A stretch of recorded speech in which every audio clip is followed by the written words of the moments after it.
Welcome back to my channel Code Dictator. So topic we are going to cover programming construct like sequences, selections. So basically selections like your if else statement, switch cases.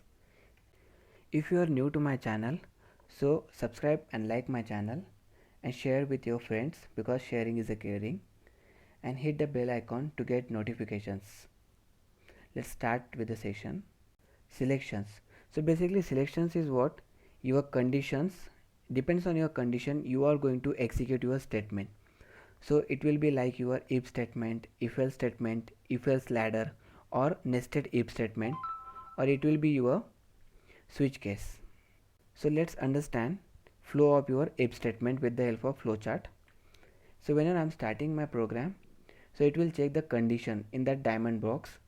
If the condition is true, so whatever the statement which is inside my if condition it will execute, and whatever the statement is outside of my if condition that will execute after successful execution of my if condition. And let's understand the concept with the help of program. Let's create one simple class if demo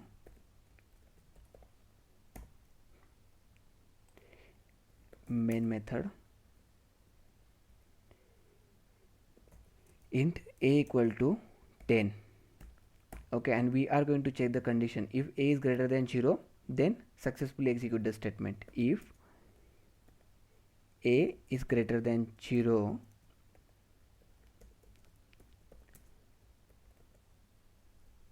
a is greater than 0, and outside of my if statement I am writing one statement out of if statement. Basically your condition statement, whatever the conditions we are going to provide, that is work on your relational operator, that is your greater than, less than, greater than equal to, less than equal to, equals to, and not equal to. So depends on that we can use these relational operators, as well as we can use logical and bitwise operators. So that is what your ampersand to ampersand to check your AND condition or condition. So let's run this program. Simply save this and run this. Okay, so if you see that when my program is executed, so my statement is successfully executed, so the output of my if statement is what? True. So that's why it is going inside my if condition, and then it is printing the statement a is greater than 0, and then it's coming out of my if statement and it is printing the statement which is out of my if loop. So let's change the condition right now. So a is greater than 0, make it -10 and run the same program again. So if you see that right now that if condition is not successfully run because value of my a is -10, that is less than 0. So this condition, whatever the condition we are providing inside this parenthesis, that is giving me as a false value. So then this condition will not execute and it will print whatever the statement is outside of my if block. So that's why we are getting output like this out of if statement. Okay, now let's understand about if else statement. So if my condition is successfully executed, so that condition is returning me the boolean value true, so it will execute my if block. But if my condition is fail, it is returning me false value, so then it will execute another block of statement, that is my else condition, else code, we can call it as a else code or else block, and then whatever the condition out of my if statement, that will be execute. So let's understand this example with a program. Let's create one class, new class if else demo. Simply write down your main method, and then if a equal to 0, int b equal to 20, yeah, sorry, typo mistake, it's int not if,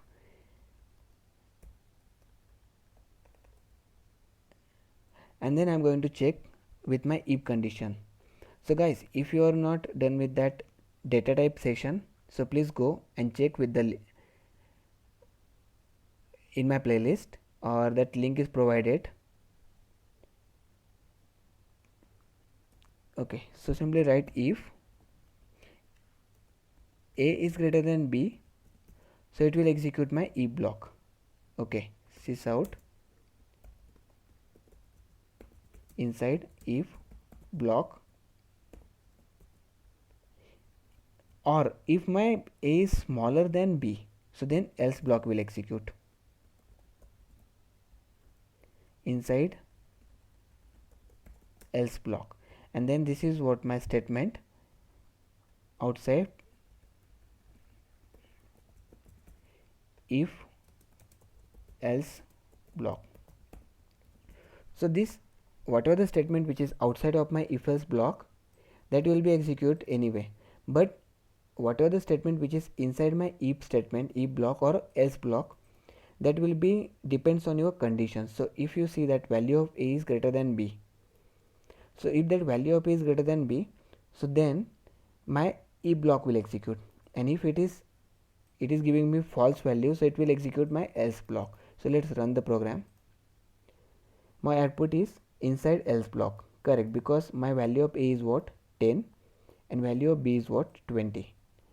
So a is not greater than 20, correct. So this condition is a false, so that's why it is executing my else block. So let's reverse that statement. Okay, so now the value of a is what, 100, and value of b is 20. Run the program again. So now it is inside my if condition. Yes, true, because value of a is 100 and value of b is 20. So this condition is satisfied. A is greater than b. Yes, it is greater than b. So then it will execute my if block, and then it will come outside my if else statement, and then it will execute my statement which is outside of my if. Okay, so what is ternary operator? So create one simple class, ternary operator. Write down your main method, main. So basically ternary operator is what? Let's understand that scenario first. I have one program that is int time equal to 20. Okay, and then I can check my condition. If time is less than 18, then print some statement which is sys out good day, else system.out.println good evening.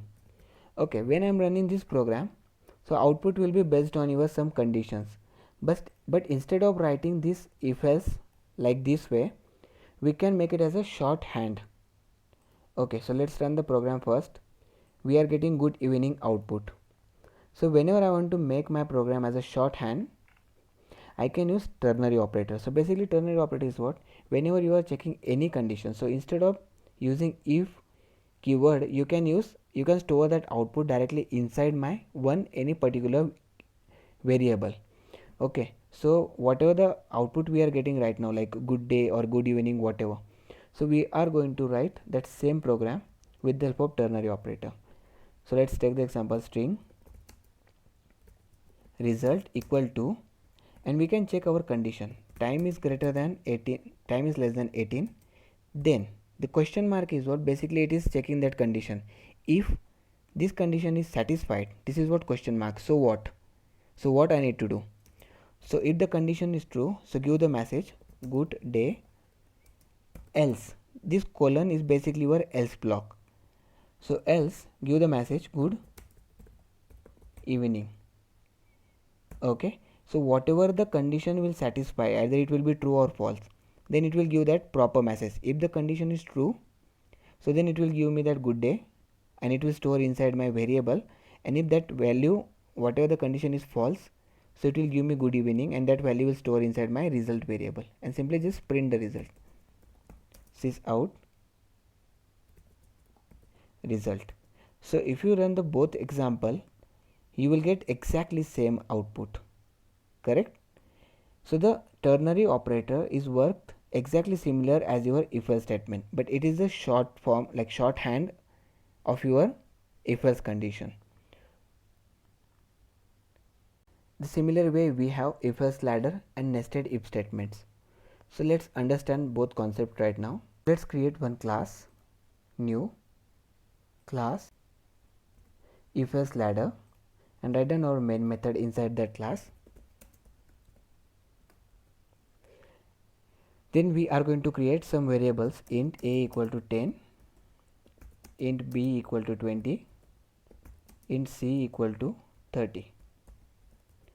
When we are going with the if else ladder, so if else ladder basically your if condition, else, again if condition, else, again if condition, and then your at the end else condition.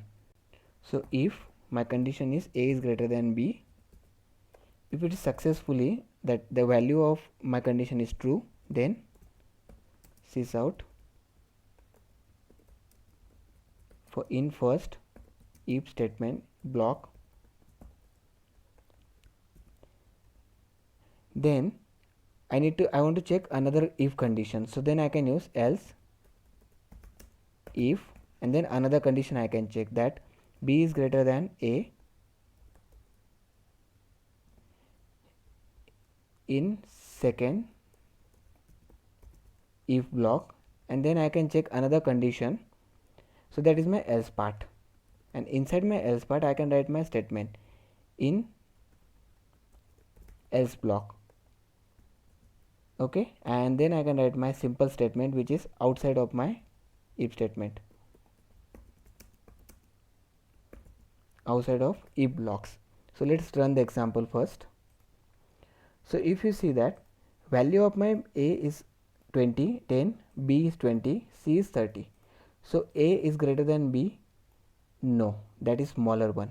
So it will go with the next condition, and it will check value of b, that is 20, is greater than 10. Yes, true. So then it will execute my else if block, and then it will never go with my another else block, but until unless it is not getting all the exactly true condition, so till that it will execute all the if else ladder. But this is the big drawback of my system, it will take much more memory and time complexity. So the solution is what? The solution for if else ladder is my switch case. So let's understand the switch case.